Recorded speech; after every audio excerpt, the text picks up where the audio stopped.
And in Jamaica and the Caribbean, it's the same thing. But we're trying to simplify it here by just saying, white people are racist and end of story.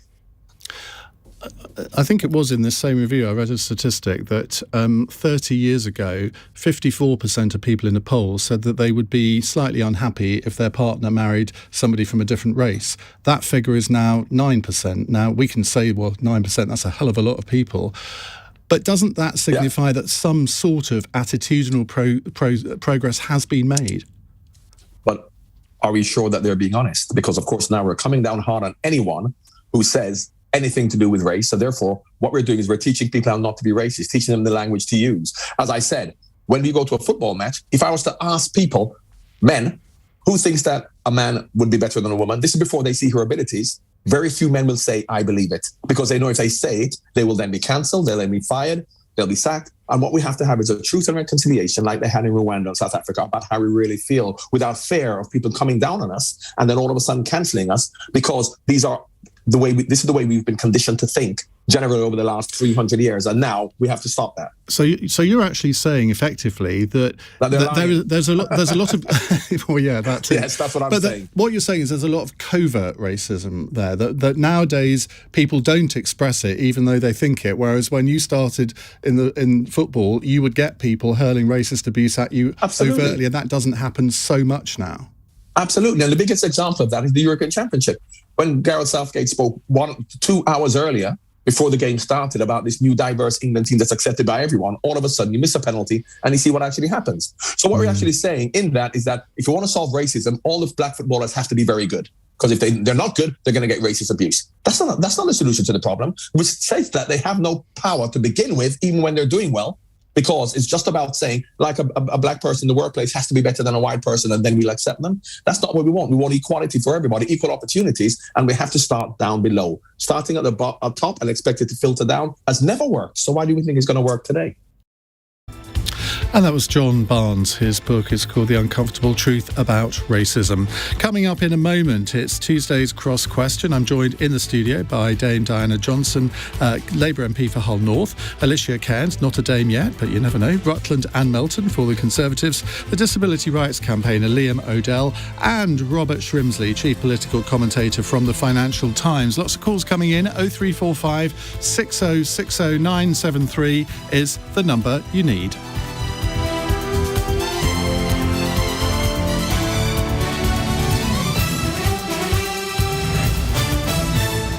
On your radio, on Global Player, and Play LBC. Leading Britain's conversation.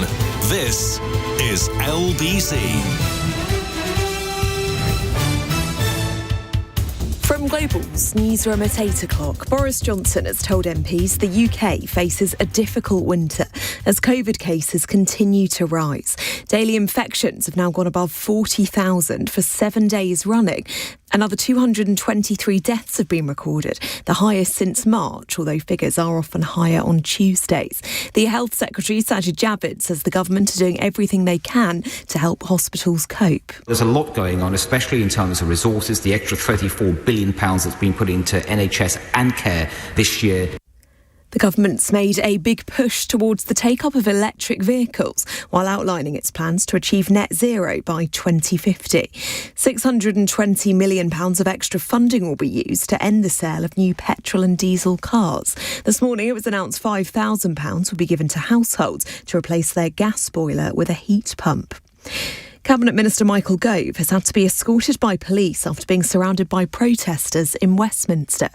Politicians have raised concerns about security following the killing of MP Sir David Amess last week.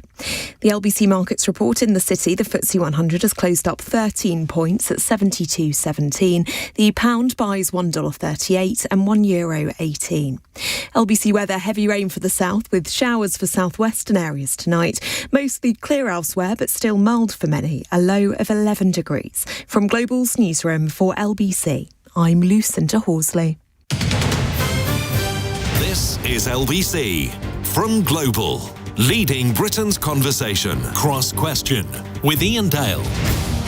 Hello, a very good evening. Welcome to Tuesday's edition of Cross Question. I'm Iain Dale. On the panel tonight, we have Dame Diana Johnson, Labour MP for Hull North, Alicia Kearns, a Conservative MP for Rutland and Melton, the disability rights campaigner Liam O'Dell, and Robert Shrimsley, Chief Political Commentator for the Financial Times. The number to call if you'd like to ask them a question, 0345 6060 973. And I say this every day, don't forget you can watch us as well on Global Player, on the LBC website at lbc.co.uk and on the LBC YouTube and Facebook feeds. Call 0345 6060 973. Tweet at LBC. Text 84850. Cross Question with Iain Dale. This is LBC. And welcome to you all. Let's crack on with the first question. It's from the very alliterative Peter in Putney. Hello, Peter. Hello there, hi. I want to talk about net zero, and I think there's a very disturbing lack of scrutiny and cost-benefit analysis of net zero, which I think is not needed. It's going to be very, very expensive and hurt the poor, and there's no one fighting against it or even examining it by the media and politicians both alike. And I think it's going to really come back to bite people, and it's pretty much a disgrace, actually, that it's just being waved through with platitudes. Lots of comments there. Where's your question?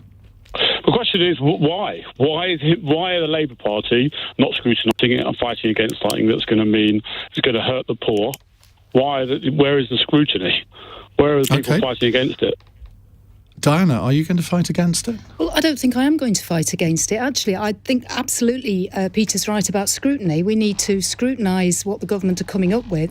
I'm wanting us to be ambitious. I want us to have a really compelling strategy for dealing with the climate crisis. And I'm a bit disappointed today that we haven't really got that. I think, it's good as far as it goes. But as an MP representing a seat where renewables is a big issue for us. We've got investment from Siemens in the city of Hull. We know that offshore wind is going to be really important as part of our energy mix and getting carbon reduction down. I just get the feeling that the government could do better.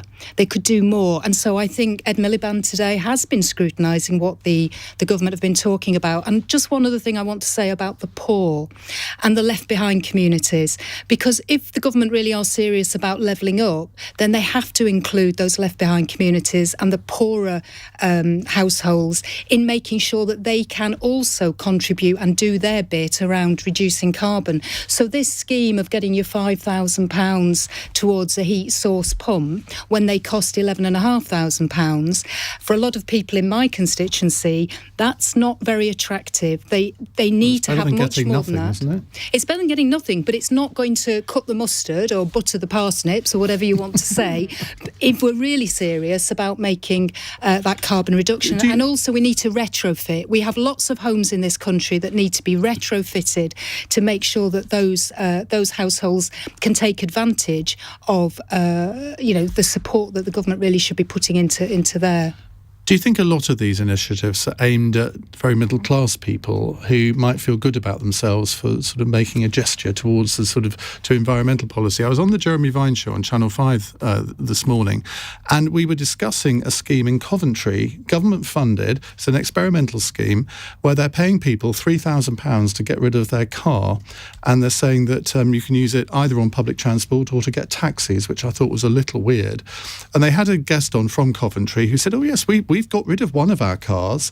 And I was thinking, this is a sort of yummy mummy initiative, isn't it? Well, yes. I mean, okay, in theory, I suppose you can make an argument for it. But I said, well, what about the people who've just lost £20 a week on universal credit? How's this going to help them? Exactly, and if we're really serious about this as a country, we have to make sure that everybody is included in this. It can't just be for those people perhaps who've got a bit more disposable income, and it's a nice to have your heat source pump put in now rather than wait. I think that's where the government haven't been ambitious enough and haven't put the resources into those communities that they say they care about and want to see levelling up. Well, let's see some levelling up around this issue. Alicia, are you satisfied with the government? We were talking to your colleague Craig McKinley earlier, who represents the Net Zero group of Conservative MPs. In 5 minutes, he couldn't say one positive thing about this initiative. Can you? Craig and I disagree on this slightly. In that, look, when we look at our inboxes as MPs, we're all full of inboxes about climate change and people saying, what can I do? I went to school on Friday, all the kids talking about what they can do and how their homes can make a difference in their families and their schools and so on and so on. The heat pumps are a tangible way to make a difference. And yes, £5,000 is a big grant. Yes, they currently cost between £6,000 upwards. But actually, Octopus Energy, I think, announced this morning that they think that by April 22, the price is going to absolutely plummet for these. We know that, government... an energy thing with the price going down. Oh, I know. How innovative. But government, with things like this, people want to make a difference. There's a tangible way you can make a difference. We're not imposing it on homes. We're not saying you must do it and you must do it by this date, because we recognise that for some homes it will take more time. It will need to be cheaper before they do it. But what we are saying is we will support you to do it, and actually that will incentivise the market, and we need the market to step in. And actually there's also a security factor to this, which is this is the future, as is hydrogen, in terms of how we heat our homes. 33% of carbon emissions are our homes. We have to do something about our homes. But if we don't build these heat pumps, the Chinese will, and we will need to import from them and be reliant on them. Instead, we're going to create a whole new economy in the UK. We're going to create jobs, and we're going to have heat pumps that are created in the UK for UK homes. So I do think there's a lot of win-wins. That was one of Craig McKinley's criticisms. He said we were promised all these green jobs. Where are they? Well, they're coming. They don't come overnight. They've been coming for a long time, haven't they? But no, hydrogen jobs, we're already seeing an increase in terms of jobs. If you go and, there's never been so many jobs as there are currently, but if you look on the internet, hydrogen jobs are there because it takes time for new technologies. It'll be time before we've got massive factories that we need to fill. But the fact that we've got the science and technology jobs being advertised for hydrogen, for clean energy and all these things shows that we're on, stage 1 or 2 of getting to stage 10 of having factories. Robert, you've seen a lot of different government initiatives over the years. Calling me old? I'm saying that you were probably about the same age as me, or maybe a bit younger. When you look at this, and bear in mind that COP26 is 2 weeks away, when I look at all the individual measures, you think, yes, some of them actually, they stand up, but they're all a little bit small. And I was thinking there might be some really big initiative here. Well, I think some of them are small, partly because the government hasn't quite decided which technologies to bet on. I don't think that's necessarily wrong, by the way, because technology is evolving. So they're putting a few chips on a number of different numbers and seeing which ones crop up. And for example, if you take the £5,000 grants to heat pumps, I think it's about 90,000 heat pumps that would fund over 3 years, which doesn't seem very many. But the industry basically doesn't really exist in this country yet. It exists, but not at the kind of scale you would need it to exist. So a lot of this is about building up an industry, getting some skills, getting players in the market. And of course it's going to be people who have some disposable income who go first, because they're always the early adopters. And if you're going to get this industry motoring, you have to do things like this. And some of this money will be wasted. I was talking to somebody earlier today who said, I can just envisage the Panorama programme in 15 years' time, the great heat pump scandal in which everybody wastes them. And the idea that these are a benefit, these are a lovely thing to have, they're a massive nuisance to fit. So, I think the government has got to do things to push this forward. The same with some of the green jobs. They announced in the Treasury paper, which I've been reading today, they talk about 440,000 new jobs in green tech, which sounds great. But what they don't talk about is how many jobs those jobs are replacing, how many jobs are going to be lost as well. And I think sometimes there's an effort to dress up this in the cloak of other arguments. This isn't primarily being done to create jobs. It's primarily being done because the planet needs it to happen. And I think, to answer Peter from Putney's point, I don't live very far away from you, and I think the cost-benefit analysis of this action is that you won't have to swim from your living room to your kitchen when you want to move around your house. There's a ton of analysis that's been done on this. We don't lack for analysis. What we are lacking for is cogent action, and I think it's a tolerable start. Okay. I also just say how lovely it is that we do all agree. This week we've all been talking about how we should agree more on mutual areas. We all agree we need to do something about this. Well, Liam, the detractor comes. Right, Liam, the floor is yours. No pressure. No, I agree with what everyone's saying here. Obviously, environment isn't necessarily one of my specialisms, but I think there is something important that Diane was saying around really including those kind of minority communities, the marginalised marginalised communities, especially the disabled community, because when it comes to the environment, there are a proportion of policies that have been introduced and enforced that have necessarily impacted disabled people. I'm thinking, for example, the plastic straw policy that's been introduced, where it's 0.03% of the ocean's plastic is plastic straws. So why was that policy introduced to tackle that problem when my partner relies on plastic straws and relies on straws to be able to consume drinks? And I am probably really bad in the climate sense because I have plastic in my hearing aid tubes. There's disabled people, yes, they may not be the most environmentally friendly because they're having to rely on that, on things that may not be considered the most green. But I think whenever we implement these policies like this, we have to include those marginalised minority communities, including disabled people, and making sure that it's with any decision that they are kind of co-led, co-producing. And do you feel when government make policy announcements more generally that disabled people are ignored? Because it would never have occurred to me that plastic straws are absolutely vital for some disabled people, and you can actually, when you think about it, you can understand why. But it wouldn't be something, if I was a government minister sort of doing this, it wouldn't be the first thing that entered my head. Yeah, it makes me a bad person, I would think. No, not at all. But I think there has been some instances which have shown that it's not necessarily at the front of the government's mind. I've been on LBC talking to you before about the campaign to have a British Sign Language interpreter present in Downing Street in person at the government's COVID briefings. That didn't happen. They were found to be unlawful. And what was particularly interesting there is that I sent a Freedom of Information request to the government asking about an equality impact assessment. There wasn't one. So when they did these COVID briefings, when they first considered doing these COVID briefings, there was no consideration of, hang on, maybe we might need something like a sign language interpreter. Am I imagining this? But isn't there a requirement under the Disability Discrimination Act, which I think was introduced in 1995, a long time ago, that there has to be an assessment of impact on different groups of people? I think, for example, all government policy, it has to go through the Equalities Department, sort of the impact on women. You'd have thought that it would be the same for disabled people. Yeah, the kind of crux of the issue with that interpreter problem was that it was a lot around the Equality Act and specifically the public sector equality duty. And there's a lot of messages in there which I can't recall off the top of my head, but there were a lot around promoting diversity, promoting inclusion, ensuring that disabled people are well supported, and that was kind of the bit that was underscored in the legal case between the government and a group of deaf campaigners. So. Okay, we've gone slightly off the subject, but I think it's a really interesting diversion anyway. Thank you very much indeed, Liam. Peter, I think we get your opinion on this, so I'm not going to come back to you because I want to fit as many questions in the hour as possible. Thank you very much indeed. More of your calls in a moment. 0345 6060 973. One space on the switchboard, which you can fill now if you want to. It's 16 minutes past 8. This is LBC.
Cross Question with Iain Dale on LBC. It is 8:20 on LBC. We have with us Dame Diana Johnson. Are you used to being called Dame now? You're not? No, it's Diana. Diana's it's fine, absolutely fine. Alicia Kearns is here, Conservative MP for Rutland and Melton, Liam O'Dell, a disability rights campaigner, and Robert Shrimsley, chief political commentator from the FT. It can't be too long before he's Sir Robert either. Right, let's go to our next call. It's from Alex in Ilford. Alex, hello. What would you like to ask? Hello. First, I'd like to send my condolences to your colleague last week. Very sad news. My question was to mainly disability. What's his name? Sorry. Liam. Liam, but everyone else, of course. Now, I've worked with special needs children. I've also got 2 special needs kids I look after. What upsets me is the lack of understanding that mainstream children and even adults have with children with special needs. So my question to the panel is, do you think that there should be a more constructive learning in school to teach young people about people with disabilities to avoid stigmatism and unnecessary bias? Because some of the things I've seen have been pretty shocking. What a great question. Liam, I'm sure you're going to say yes, but just expand on that. Of course, yeah. I'm not just going to say yes and leave it there. Thank you so much for the question, Alex. I think yes, obviously, but I think I can certainly empathise with the situation you described, because I mean, going through the school system, I enjoyed the education side of things as a deaf autistic person compared to the socialising. It was absolutely horrible for me because there wasn't really that sense of understanding. You know, when I didn't like PE at all, and so when my coordinator don't get me started, and so when I was having to. My hand-eye coordination is terrible with my dyspraxia, so I couldn't necessarily play there, and I was teased for it. So absolutely, it needs to be there, because the argument or the main ideology that is subscribed to by a lot of disabled people is the social model of disability. I won't go on too much about that, just to be cautious, but essentially that argues that rather than the kind of condition that you have yourself, so in my case, deafness, autism. God, I'm not going to list them all. Rather than those being the barriers, it is things like society and the infrastructure and the attitudes. So absolutely, it needs to start in the schools. Sometimes, you go to environments. I'm thinking, for example, someone goes to a concert and they say, "Wait, well, there's no interpreter provided." Oh, we think you'll be fine with what we have. There is this kind of understanding and this presumption of what disabled people need and such like that. And so, absolutely, if we are going to lead to a more inclusive and better society, we need to tackle attitudes and infrastructure. So the sooner that we can kind of change minds around attitudes toward disabilities, the better. What's the one thing that you would have loved to have changed at your own school? Because did your fellow pupils at the school, did they understand your disability? Did they relate to it? But I mean, I know you said you were teased, but I mean, what was your experience? I think there was. I think there was a lot more to be done around understanding. I think at that point, my deafness was the most prominent, and I was dyspraxia was an issue. Autism was only something I was diagnosed with last month, and so I think there was an understanding. Oh, okay, Liam will sometimes say sorry, pardon. Haven't said it yet, but I bet you by the end of the programme I'll probably have said it about 10 times. It was more around the socialisation. I'm not thinking off the top of my head. There was one moment where one of the support staff at my upper school, Bedfordshire does it weirdly, we don't have secondary and primary, but they actually took a class aside and just explained the struggles and the challenges that I can face, and that really opened people's eyes, and I think I had a few people being really sympathetic. I don't necessarily want people to, and this is where education is important, we want people to understand the challenges that disabled people face, but we don't want us to be pitied. We don't want us to be jump between the two. Let's just bring something else into this. Yes, please. Here's a text from Denise on the Isle of Wight. Channel 4 subtitles, signing and audio descriptions are not likely to return on television until mid-November, almost 2 months after a fault. Is this an acceptable way to treat those people who rely on them? So let's bring that into the discussion alongside educating people in schools to learn a little bit more about what disabled people's needs are. Alicia, let's come to you.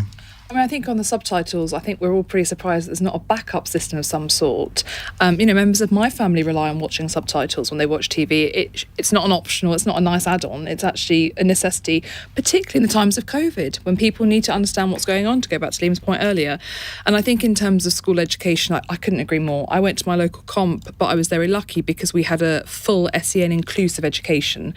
So we had people who lived their lives permanently in wheelchairs, we had people with dwarfism, autism, you name it, a full spectrum of kind of conditions, but they were with us for about 70% of their classroom time as much as possible, and then there was they had their own kind of segregated area, but it meant that we could learn about things like people having sensory issues and things like that as kids. And yes, it didn't mean we were perfect, partners and kids in the classrooms with them. It doesn't mean there was no bullying, but it was normal for us to see people in wheelchairs. It was normal for us to see people with different needs and different abilities, but also different things they brought to the joy of the classroom.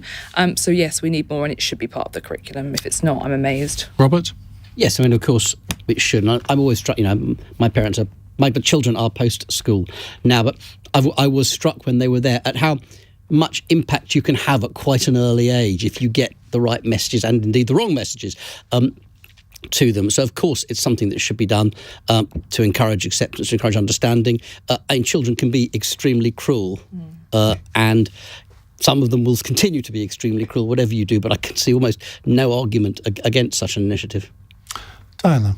Well, absolutely. I agree with what's been said. And I think the best example I saw of this was a secondary school in my constituency where a special school was at the heart of the mainstream school. And so there was, as Alicia was just talking about, actually, there was the exchange of views and knowledge and experiences, which I think was really valuable. And I think more of that's required, really. I think there is an issue about special schools sometimes and whether they are the best places for children to be. And parents often fight tooth and nail, don't they, to get their children into special schools.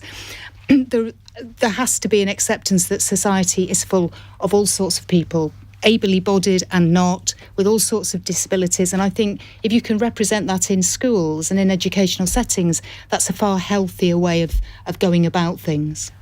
Liam, just to round this off, what's the one thing that you would like to change in the education system?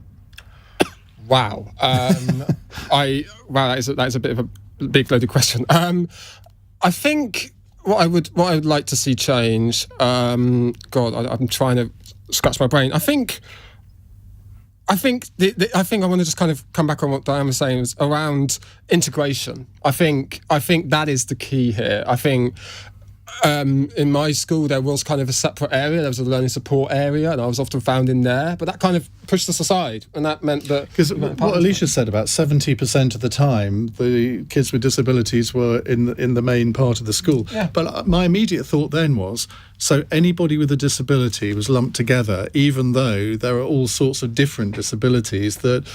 Just because you are disabled in one area doesn't mean to say that you can't take part in a school activity in another. Absolutely, and I think we. I will always kind of say that with disabilities, it's with the right support, people can do just as much as what anyone else can do. I don't think we should have that view where it's a barrier first and then just assuming that they can't do it. You have to work to break down those barriers. Let's go back to Alex in Ilford. What do you make of what you've heard, Alex? Yeah, I enjoyed listening to that. I mean, I would like to myself speak to Liam at some point if he's happy to take down my email address to your producer. But don't give it out on air. No, of course not. But it's not something I would do, but sometimes I see kids in the street mocking kids with special needs, and I actually feel sorry for the kids who are mocking the special needs because they don't understand. I mean, one day I was on the bus, and this kid was taking the mick out of this guy having a tantrum who's clearly autistic, unfortunately. Not everyone's clear, but this one was. And his friend went, "Oh, my brother's autistic, how dare you?" And the kid actually looked like he had been hit with an iron bar. He was shocked. So I just feel that there needs to be more. I mean, my two kids that I look after sometimes, one of them has meltdowns sometimes, and don't always get looks, thankfully, but when we do, I just have to grit my teeth and think one day they'll understand. So it was nice to hear the answers, and it's always a pleasure to speak to you, Iain, as usual. Well, Alex, thank you very much indeed. Just finally on this, Andrew in Woking has texted this. In the context of this entire discussion, does the panel think the word special is helpful? Liam? I think... Yeah, I think there was more I wanted to say on this whole idea of inspirational versus pity, and I think we really have to be cautious not to lean too much into that. I do think it's an outdated term. I really do. I think a lot of people now are saying we shouldn't really be using the term special educational needs and disabilities because different is almost a more appropriate word, isn't it? Different. I wouldn't say that either. I think we have to make sure that we recognise, and I understand this is tricky, but we have to recognise that yes, there are different needs, but we have to recognise that they are still people. They are still part of a wider society. I think the moment that we say, oh, these people are special or different, or really kind of any word that, even if you may not intend it to be, kind of separates or segregates them out, that's not really the attitude that we want. We want, obviously, as we've talked about in the previous discussion, integration. And I think any words that kind of, whether intentional or otherwise, implies some sort of division should really be phased out as much as possible. OK. Right, we'll come back to more of your calls in a moment. Sean in Consett is on standby. It's 8:31 on LBC. Lucinda Horsley has the news headlines. The Health Secretary's warned MPs the NHS in England is facing huge pressure this winter. Sajid Javid's been speaking as the number of daily deaths from coronavirus has risen to its highest level since March. The government's revealed extra funding for the take-up of electric vehicles and plant trees as part of its plans to achieve net zero. The Energy Minister has published long-awaited proposals to drive down carbon emissions. A Premier League footballer arrested by Greater Manchester Police in July on suspicion of child sex offences has had his bail extended until January. The player's been suspended by his club, which says it will assist with the inquiry.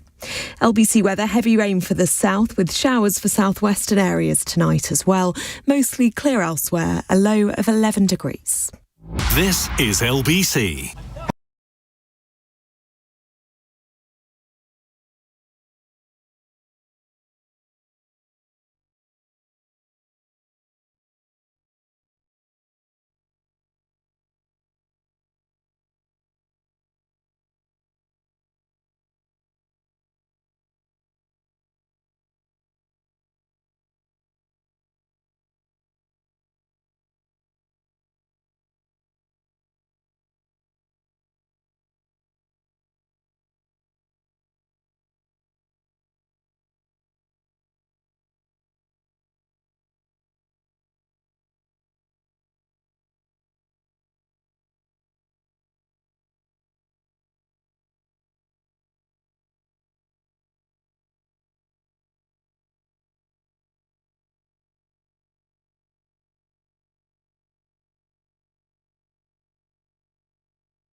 Britain's conversation. Cross Question with Iain Dale. Tweet at LBC. 8:35. George on a text says, I feel there has to be a line drawn for disabilities in a mainstream school. My son is autistic but is high functioning and he's performing well in a, quotes, normal school. However, there are levels of disabilities, both physical and mental, that require more specialist support.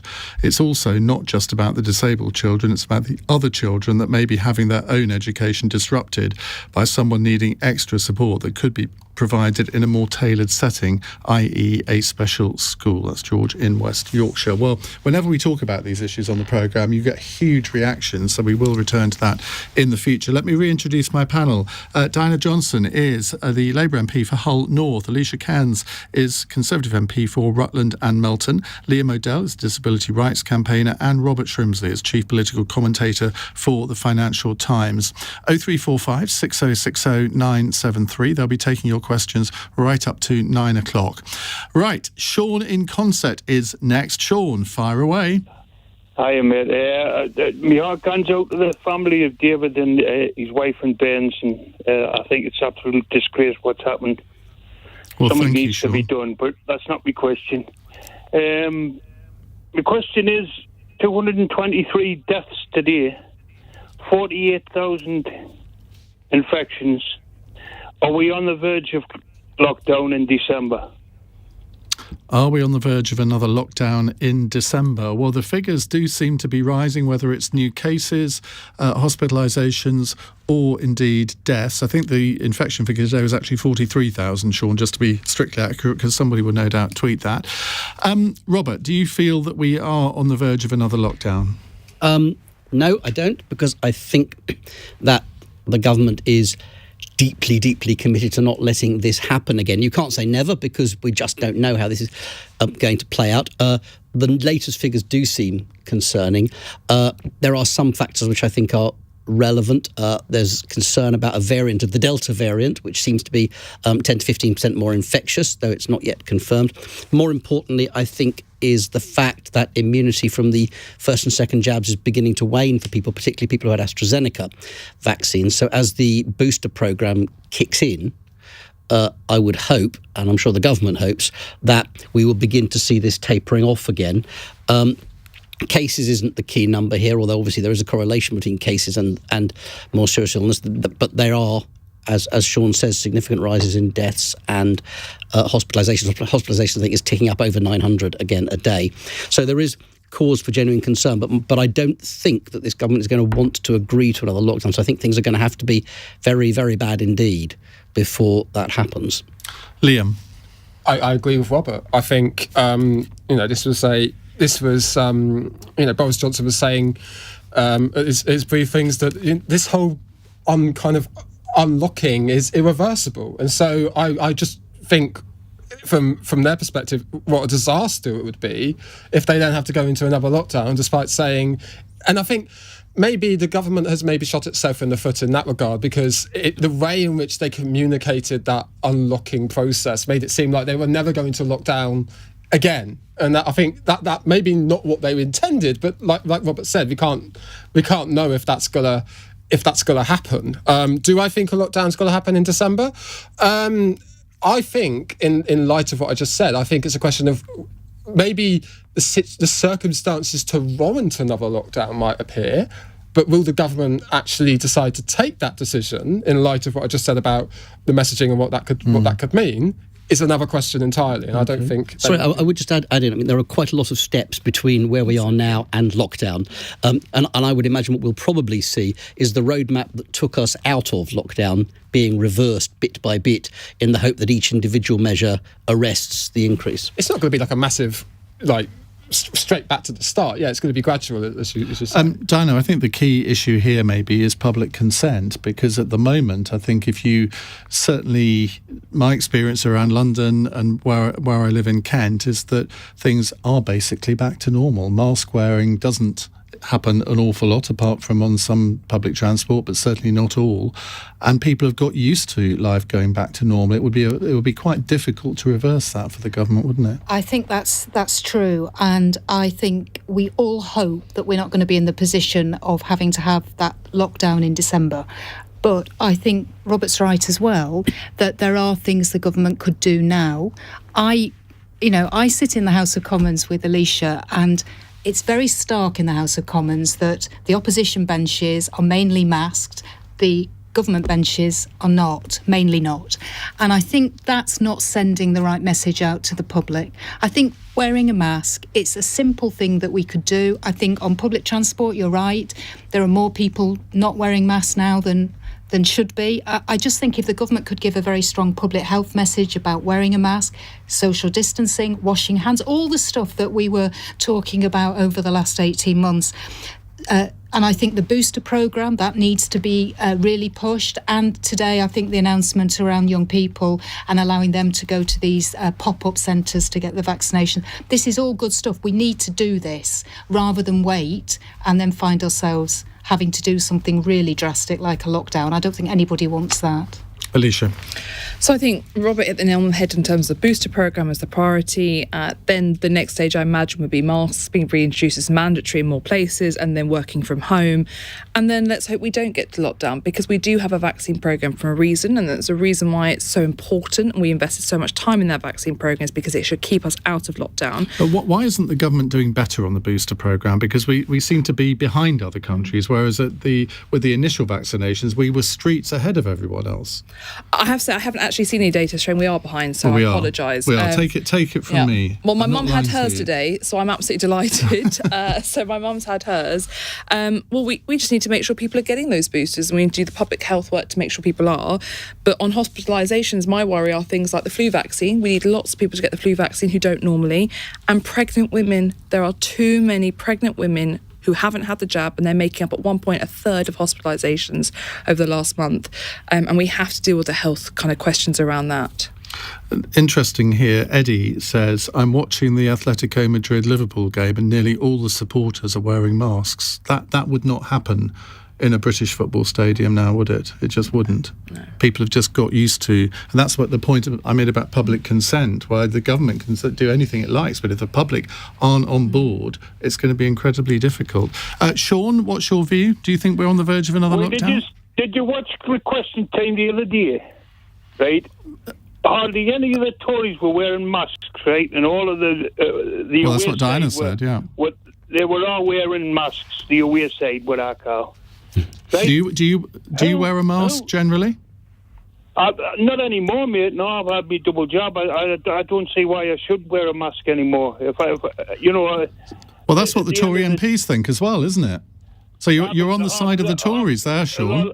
A lot of them won't take the jab.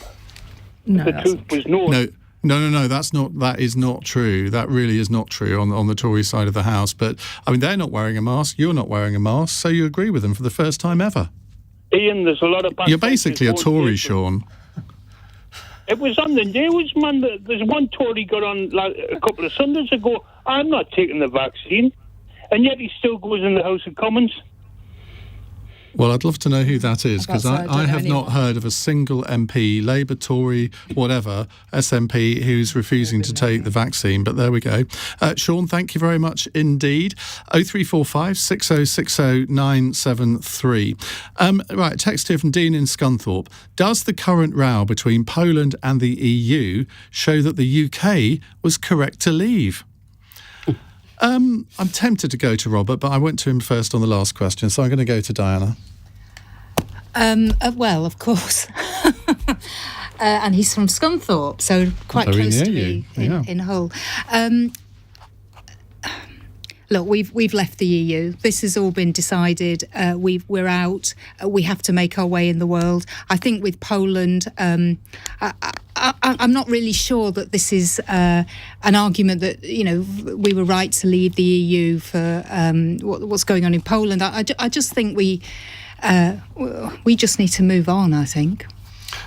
I mean, that's interesting that you say that, because I think there are a lot of people who on the Remain side of the argument, and most Labour MPs were on the Remain side of the argument. Were you a sort of slightly Brexity Labour MP? I can't remember. My constituency voted to leave. Hull voted to leave. At the end of the day, I didn't vote for the deal, though, because I just thought the deal that was negotiated right at the tail end of 2019 was not the deal that my constituents were promised. So I abstained on that deal because I just didn't think it was what was, promised in 2016, 17. I can sense a certain hesitation in your answer in this, which I don't think is necessarily a surprising thing, because it's a very difficult position for the Labour Party at the moment, isn't it? Where most of your members were devout Remainers, but a lot of your ex-voters were Leavers, and that's a difficult circle to square. Absolutely it is. And, in Hull, I campaigned out in the street to stay in the EU. I thought for Hull it was the best option.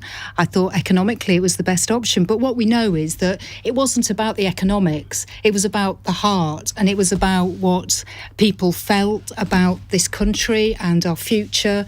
And you have to respect that we are now out of the EU. And I think we've got to now start to think positively about what our future is going to deliver for us. And I think dwelling on the EU and what's going on and not going on, I'm not sure that's very helpful to us all. Okay. Well, I'm going to give the other three panellists a couple of minutes to think about their answer to this. It's 8:46.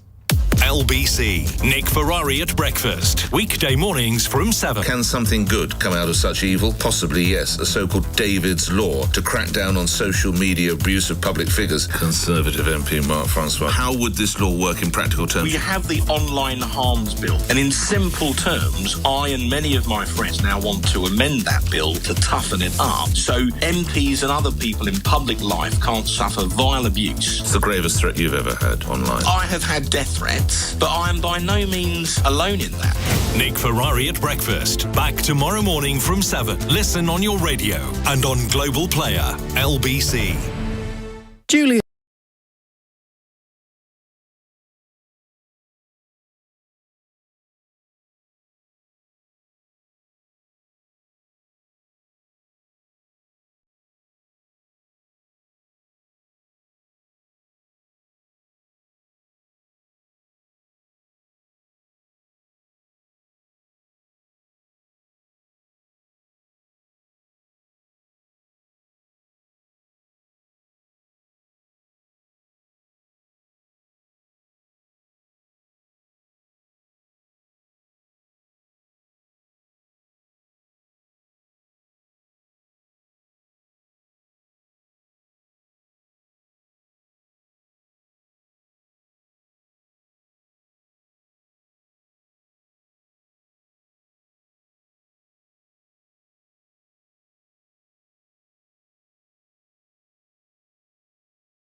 Cross Question with Iain Dale on LBC. Call 0345 6060 973.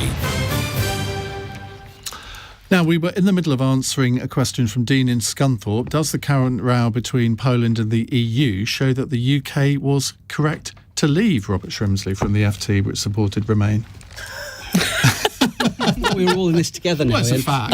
It is absolutely a fact. I think the truth is you can construct this argument either way, depending on what you think. But I'll make 3 points about the Polish row. The first is that Poland doesn't think it's this means it's right to leave, because it remains one of the countries that's most supportive of membership of the EU and a huge net beneficiary. And even the Polish government, which is actually arguing with the EU about this, doesn't actually want to leave the EU. Second point I'd make is that although the EU is intruding into Poland's affairs, what Poland is doing in the efforts to muzzle and limit the powers of its independent judiciary is really quite troubling. And so the EU as a democratic institution is not wrong to be concerned about this. And the third point, which I will, to answer your question directly, I would say one argument you could make as to why it might prove the opposite is that I think the EU is beginning to come to terms with questions about whether it has overreached in a number of areas in terms of its powers. And I think perhaps more interesting than what's happening in Poland is the presence of Michel Barnier, who we'll all remember for his role in the Brexit negotiations in France, arguing that actually some of the powers of the EU need to be curtailed. So I think you could make a case, as I said, you could cut it either way. You could make a case of saying that actually the tide is beginning to flow in the direction of those people who wanted more sovereignty after we'd left the boat. You've been watching my interview with Michel Barnier, haven't you? Alicia, little else. Alicia. I mean, Robert's not wrong. I mean, in Poland, they feel like they need to stand up for their sovereignty against the EU, but they are net beneficiaries of the EU. It's a complicated argument, but yes, where was Barnier when we needed him to be saying the things he's saying now? It's a bit late. Well, he's he clearly wasn't been running for listening president carefully. of France, was he? That's the simple answer. But he's adopted the right lines to take finally, and we're glad to see him taking the whip from the UK government. So yeah, that's not quite what he said, to be fair. Liam? I think I agree with what a lot of Robert said, if I may be able to borrow from that. I think the whole argument of, well, Poland doesn't want to leave, but they are nonetheless deciding to maybe prod and provoke the EU is a tad of conflict. And I also agree that the steps they're taking to try and influence their judiciary is troubling. And I think that also puts them at odds, because if they are arguing that the EU interferes with their sovereignty, but yet they're also interfering with their own judiciary, then who's really in the right or wrong in this instance? Great. Thank you very much for that, Dean. Let's go to Alex in Watford. Alex, hi. What would you like to ask? Good evening, Ian. Good evening, panel. Does the panel agree the power of the whips should be removed so the members of Parliament can vote with debate and in a democratic way? Alicia Kearns, you are climbing up the greasy pole of politics, so you won't want to offend the whips here, will you? I got sacked a few weeks ago, so I'm not sure. There you go. What did you get sacked from? I couldn't possibly. No, go on. Well, you've just said it now. There you go. No, it's interesting with the whips. What did you get sacked from? I'm not entirely sure, but obviously I will be diligently working hard to continue with the Conservative whip. But no, it's. I think I've got. No, come on. I mean, you just said you got sacked a few weeks ago. Well, I just meant I wasn't climbing up the greasy pole. That's all. I was just trying to reassure you. I'm going to find out at some point. So. You'll probably be better at finding out than I am, so don't worry. You'll get to the heart of the matter. Okay, all right. But I think with the whips, the whipping operation, it isn't just about making sure people vote the right way. It is about, pastoral care and support and making sure people understand things. But ultimately, party politics is how we make sure we can organise sufficiently to get things done and get things through. If you had that many people independently deciding how to do things and what to do, I'm not sure you would ever actually get legislation passed. But I'm a new MP. I've spent most of my time as an MP at home. Actually, I've yet to fully see how it all operates in person. So I'd say come back to me in 4 or 5 years and I might have a better answer for you. They might have sacked you from Parliament by then. Let's hope not. Robert? Look, I think the truth is that MPs can stand up to the whips if they choose to do so, especially if they do it judiciously. There are clearly some areas where it becomes a massive disciplinary issue to have defied the whips. But in lots of Conservative MPs are defying their party whip all the time at the moment. I think there's there's up to 90 potential troublemakers, I believe, identified by the whips, people who've held ministerial office and don't have it anymore, who worry them. So I think the truth is it requires a bit of backbone from MPs when they're ready to defy what the government wants to do. I do think that it's incredibly important. This isn't just about the whips. I think it's incredibly important, by the way, that MPs disagree with each other. One of the things that I was slightly bothered by this week, as we heard the tributes to David Amess, and of course I would expect Parliament to come together, in the wake of an appalling incident like this. But I did hear people trying to say that we shouldn't disagree with each other as much and not as virulently. And I think, of course, language should be curtailed. But in my experience, almost all the worst laws that get passed in Parliament are the ones where all the parties agreed with them in the first place. And actually, I want to see MPs disagreeing. I want to see backbench MPs in the governing party forcing the government to make the case for the laws it's trying to drive through, because too often the sovereignty of Parliament actually means the sovereignty of government. And I actually think it's the job of MPs, for all the difficulties it has, they bring upon themselves in doing this, to be prepared to defy the whips. Liam? I think you were saying about, Alicia, about how the government whips help to manage the kind of effective passing of government policy, or indeed just keeping things organised. But then when you think about all MPs who are elected on the manifesto, surely that's kind of like the bare minimum for that you wouldn't necessarily...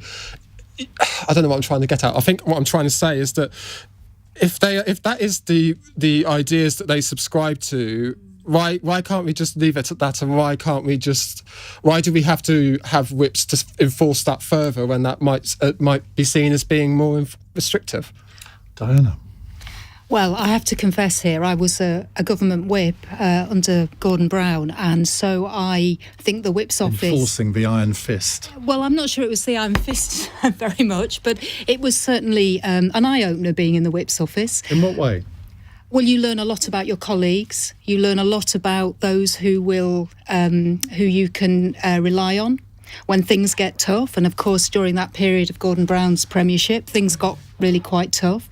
But it's an important function, I think, the whip's office. And I think Robert's absolutely right. The thing I've learned after 16 years and having had time in the whip's office is that there will be occasions when I will now think I'm not going to obey the whip. And I think that's quite important for every backbencher, every member of Parliament, to know that there may come a time when you don't follow the whip of your party, and that's okay. And it's used judiciously, as you were saying, Robert. I think the whip's office, it was the best time I've had in Parliament, actually, as well.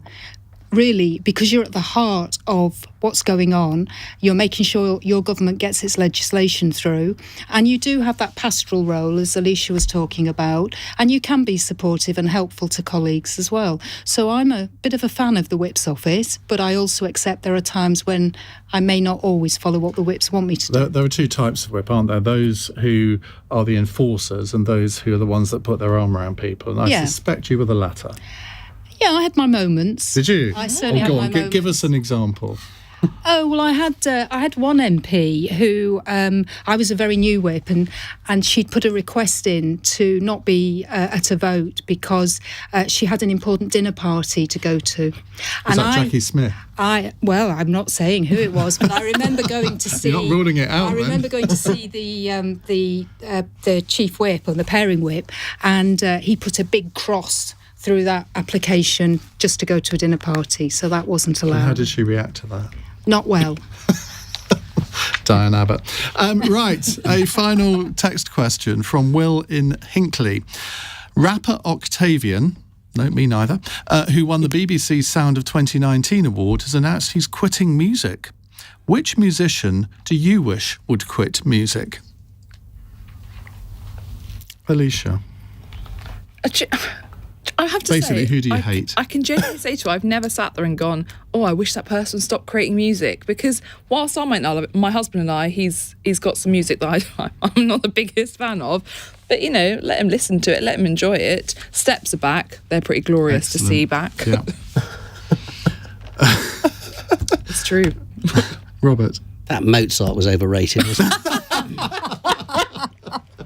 Liam. I had two, but I think one's more prominent. I was going to say Machine Gun Kelly, just because of the way he treats his fans is awful. But Sia is the one that I would mention. You might reckon... It's like living in a different world, isn't it? Are they a popular music beat combo? She was on the song Titanium, which might ring some bells. But she released a film. Like Lady Gaga. It's a great song. Yeah, it is. Oh, I'm glad someone recognises it. But no, she released a film, I think, in 2020, I think, that was called Music, where she cast a non-disabled, non-autistic woman, girl, to play a non-speaking autistic girl. So, and when she basically accused autistic people of not being good actors, and just a horrible thing. And their fans were quite defensive in my Twitter mentions. So, as much as she is a very talented singer, the fact that she was very unapologetic around that whole saga, I think, Sia, with the greatest of respect, you need I got more than I bargained for there, didn't I? Diana. I'm really struggling here to think of anybody that I really don't want to make music. I think perhaps the worst music I heard was the throat. I think it's the throat singers who make this music through their throats, and that's pretty grim to listen to. So perhaps would you like to give it? No, I can't possibly. No, but it was pretty grim. So that's probably the only example. What about you, Ian? Who would you switch off? Mick Hucknall. I cannot stand him. Oh, Simpson Bread. Oh, No, I like that. Can't stand them, I'm afraid. So that's my contribution to this debate. And that brings this debate to a conclusion. Diana, Liam, Alicia and Robert, thank you very much for joining us on LBC. Don't forget, if you missed any of tonight's episode, you can catch up on Global Player or wherever you get your podcasts from, and you can also catch up on the LBC YouTube channel. Coming up in a moment, the government has announced its plans on net zero. The policies are designed to reduce carbon emissions to net zero by 2050. Are you adjusting your behaviour to reduce emissions, and do you feel the government is doing enough? We'll take your calls next. 0345 6060 973. It's 2 minutes past 9. On your radio, on Global Player, and Play LBC. leading Britain's conversation. This is LBC. From Global's newsroom, the Health Secretary is warning the NHS is facing huge pressure this winter as the number of COVID-related deaths has reached its highest